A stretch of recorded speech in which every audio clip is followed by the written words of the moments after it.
I'm having an issue with staying on topic. I didn't think that would be a problem with having your own YouTube channel and staying on topic, but I think that is a problem with a lot of people. Is staying on topic. And I did make a video. I don't know if I'll have it in sequence or not, with the 100-day challenge or whatever, but I did a video talking about how I was gonna stop just talking about what I want to talk about and stick to one topic, which really ultimately the ultimate goal of me even having a YouTube channel is because I am interested in making money at home using YouTube. I'm definitely interested in that. I would like to be a full-time creator making money with YouTube. And of course, there's several ways you can do that. Like whether it's affiliate marketing or building your own course, AdSense revenue. You can sell your own products. You can now partner with YouTube and go through the vendors that they have and sell products, and then they'll put links on your videos and stuff you can sell through YouTube. There's many ways you can do that. So I mean, the ultimate goal is to make money with YouTube and to do it full time. So that's the goal. Alright, so in the video I already said that I was just going to try to focus on that topic of building the YouTube channel, and the way I was going to come at it is talk about my journey, because I mean there's already a lot of people talking about how to build on YouTube and how to get monetized and all that other kind of stuff. I don't want to use that angle, even though I've had 2 channels monetized before. I didn't make a whole lot of money from monetization, and that's only one way to make money is having ads on your videos. That's only one way to make money. I've known about affiliate marketing for years. I've made money with affiliate marketing too, not much. But I remember when the Amazon Kindle first came out years ago. I forget, maybe 2006, 2007, somewhere around there it came out. And this is back when you could make money by putting up ads on Google. It wasn't Google back then, I don't think. I forget what it was called. Was it AdSense still? I think it was. But anybody could go and place an ad and just put any link on the ads, and it was the Wild Wild West back then. I remember before Google started cracking down on stuff. And when the Kindle first came out, I put an ad up on Google about the Kindle, and I made like $600 from it. That was my first time making money online. And once you make your first dollar online, which I've done it before, so I know it's possible. Once you make your first dollar online, no matter what the amount is, you catch that bug and you want to keep going because you know there's a possibility of it. And I remember it was my very first sale on Amazon, and Amazon pays out kind of weird. They make you wait, or back then at least, they made me wait for like 3 months or some mess like that before I could get the money. And I was like, wait a minute, I need this money, hurry up. I was broke back then, and I was like, I need this money, come on. And it took forever to hit my bank account. But anyway, and part of it wasn't just from the Kindle, and Amazon still does it this way, but how Amazon works is that if you sign up with the partner program on Amazon, and if somebody buys one thing and then they see all this other stuff that they can buy, y'all know how Amazon works. And if they decide that they're going to buy a whole bunch of other stuff, And if they buy it within, I think, a day, within like 24 hours of them clicking your link, if they buy anything, you get a commission for that. So it wasn't just the Kindle. Whoever went through my link bought other stuff, and you can see the things that they bought and the stuff you made commissions off of. So I thought that was pretty cool. But that was my first time ever making money in affiliate marketing. This is when it was easy to do, and when you could just post ads with the Amazon link on it, and you could make easy commissions. They've cracked down on all that. You can't do none of that stuff anymore. But yeah, I mean, I know making money online works. And I've tried a lot of things. I've tried network marketing. I was in multiple network marketing companies. I was in Herbalife. I lost actually a lot of weight off of Herbalife about 25 years ago, 25, 26 years ago, when they had their green and beige pills. Oh man, y'all don't know nothing about that. Them green and beige pills was something else. This is before Metabolite came out. I don't know if do y'all remember Metabolife? Huh? They were selling it in the grocery stores, Metabolife, and then they had to stop because it had that ingredient in it that got banned. The FDA banned the ingredient. I forget what the ingredient was called, because then other people started using it in their weight loss products. But that shit worked. And the green and beige pills, I think they had that same ingredient in it. And Herbalife was, I mean, that was the pill they swore by. But it worked, because I was losing weight. The only thing is you would get constipated. Herbalife would make me constipated. And I'm not talking about no regular constipation, like terrible constipation. The shit felt like a brick. That kind of constipation. Felt like a blockage in the ass. That wasn't fun. Well, anyway, but that that Herbalife would work, and then the shakes combined with the green and beige. Oh man, it was something. But anyway, I tried a lot of things. Then I went to Shackley. There was another one that was selling cell phones. I forget the name of the company. They were selling cell phones, and I remember when the flip phones first came out, where you could text with it, with the flip phone. It had an actual keyboard on it. You flip it and you could actually text it. I forget the name of the company. It was a cell phone company, and they was associated with Sprint. Y'all remember Sprint? Oh man, I call myself selling cell phones at the MLM company, the network marketing company. And then I was introduced to some teachers when I went to Shackley. There was this certain team, and they was being trained by this lady named Danny Johnson.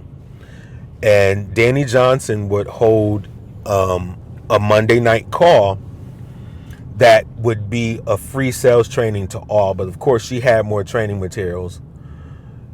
It was a free training to everybody. And we would go on this call on Monday night and get trained. And so I went and like really went down the Danny Johnson rabbit hole and bought a lot of her trainings. I never went to one of her first steps to success seminars, but I was very close to going. But anything I could find on Danny Johnson, I was getting, whether it was on eBay or buying the courses. I had all her courses. And then I went down the rabbit hole with people like Todd Falcone and all Mark Yarnell, all the network marketing trainers. Went down the rabbit hole with those guys. And stumbled upon internet marketing stuff while I was like really into like the network marketing training, and stumbled upon a guy named Mike Dillard. And Mike Dillard is still around. He's gone way beyond network marketing now. He's like a straight up internet marketing guy. I don't even think he does internet marketing anymore. I think, well, he still does. He still makes products and does trainings, but I think it's more on the financial market side now. I think he does a lot of that kind of stuff. But anyway, he had a couple of courses out that talked about how to build your network marketing business, not by cold calling people or buying leads or talking to friends and family within your center of influence, but using copywriting skills and marketing skills to build your business. Basically advertising, buying an ad, knowing how to get your own leads using ads and stuff like that, and building your downline that way. So I got into a lot of that because I hated cold calling. I had tried sales before. I was a real estate agent many years ago, but then tried it a couple of times after that. It never worked out because I don't know, maybe I'm not a good salesman, I don't think. And you really have to learn how to do that. It's really a special skill. So that never worked out for me, but you would have to cold call and prospect. And if you go into the sales training material like Tom Hopkins and all that stuff, they would talk about going out, walking the streets, knocking on doors. Tom Hopkins used to love talk about door knocking.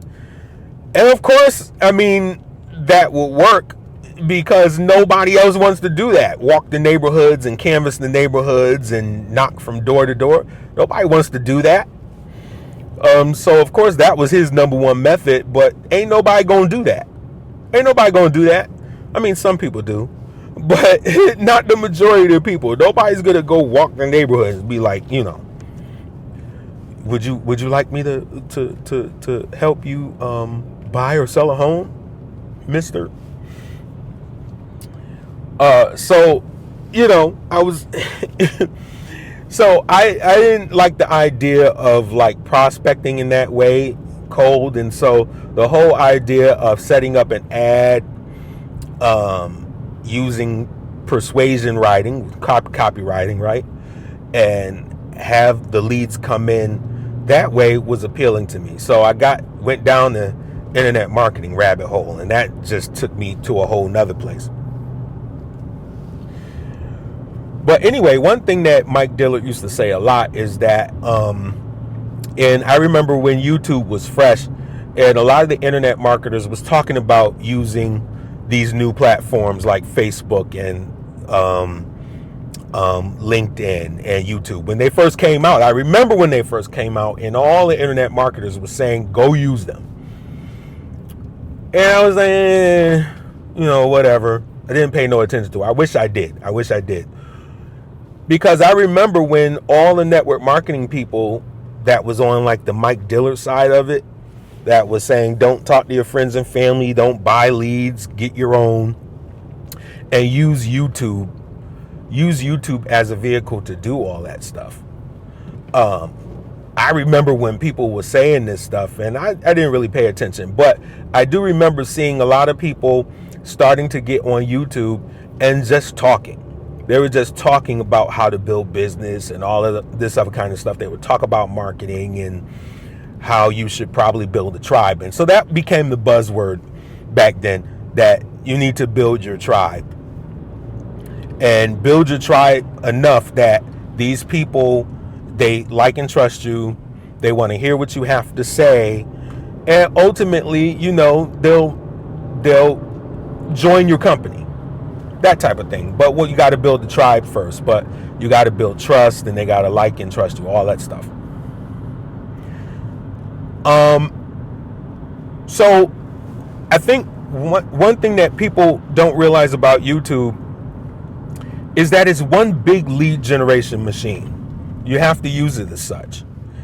And you're putting up this content as a way for people to get to know you. And if you're genuine about it, right? And if you're real, And if you're being you or whatever, you're basically here to find your tribe. And so that's not an overnight process. It's really not. I know Sean Cannell talks about building a group of 1,000 true fans.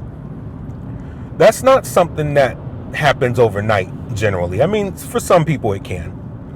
You have one or two people who like make one video and they get instant success. Obviously that's not me, because I done made like 20 videos already and still nobody's watching.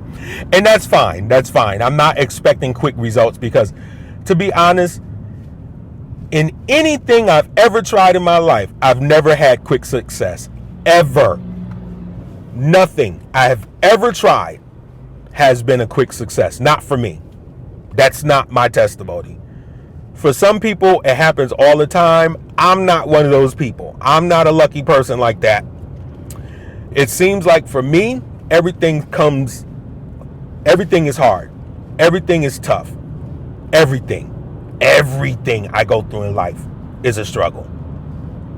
And I also, a lot of times I complain about that. Sometimes I cry about it. I say, why does everything I try to do end up being a struggle? Why is it so hard for me to do things? And I know people, when they put their mind to something, it gets done and it seems like it's so easy for them. That's not my testimony. And it's frustrating. It's frustrating, but I've come to live with it. I've come to terms with it.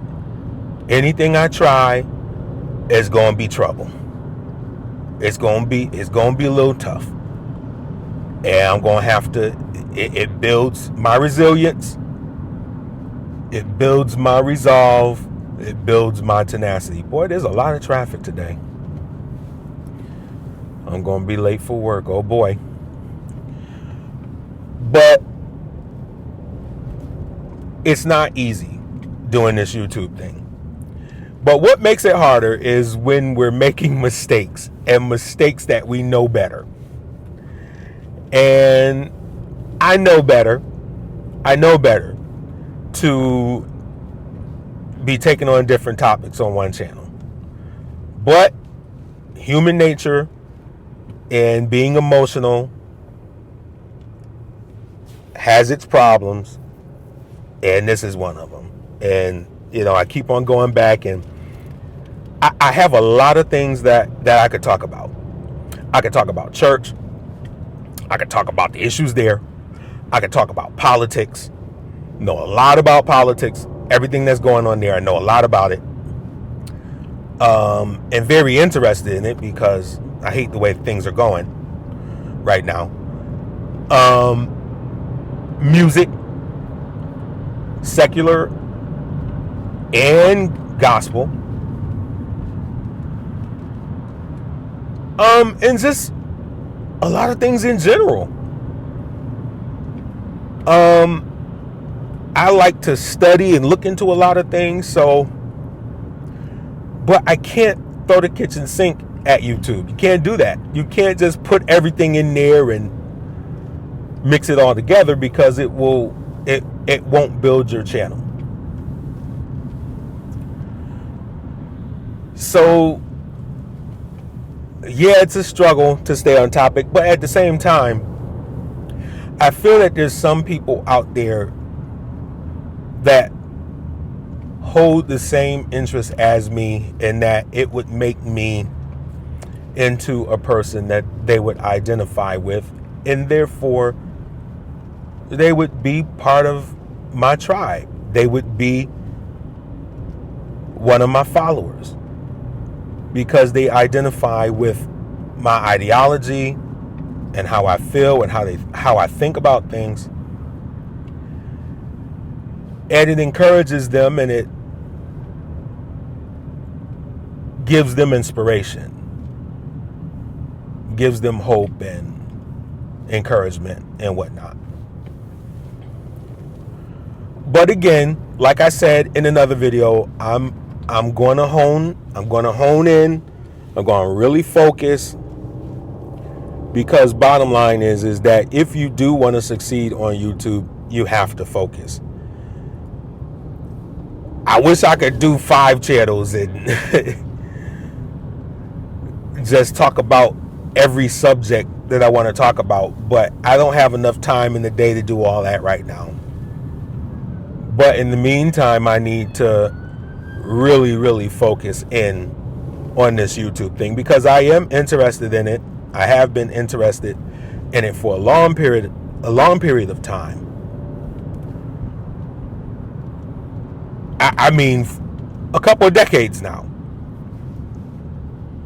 And I've tried a few things and it hasn't worked. And so now, I know, had I been consistent the first time around and would have kept going with what I was already doing, I would have built up over time 15 to 16 years of putting in my dues and learning and experimenting and growing.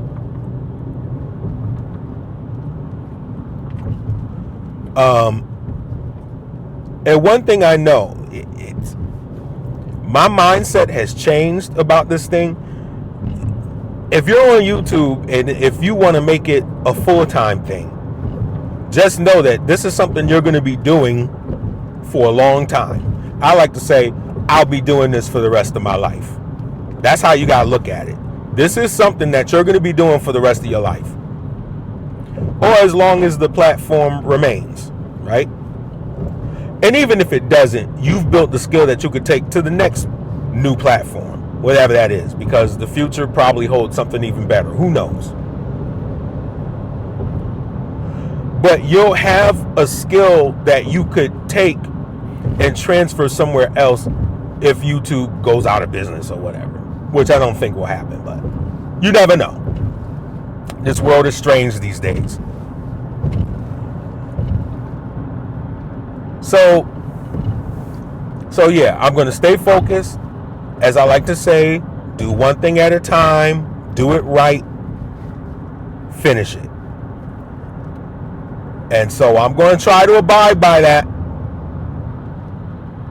My emotions may not let me. I wear my heart on my sleeve. I get emotional. I feel like if I have something to say, I just need to say it.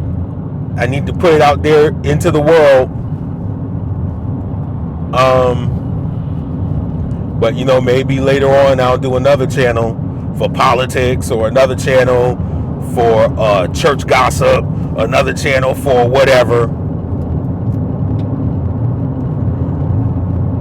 But for now, I have 2 channels that I'm working on.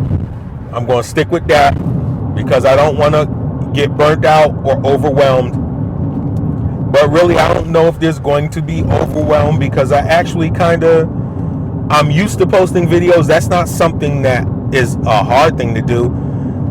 I've been posting videos here and on TikTok and other places on and off throughout the years. So actually making the video and posting it isn't the problem. For some people, that's a problem. For me, that's not a problem. So I kind of have that habit. I'm kind of used to that, to those reps, because I've done it so many times before in other places. It was just getting back into swing of doing those things again.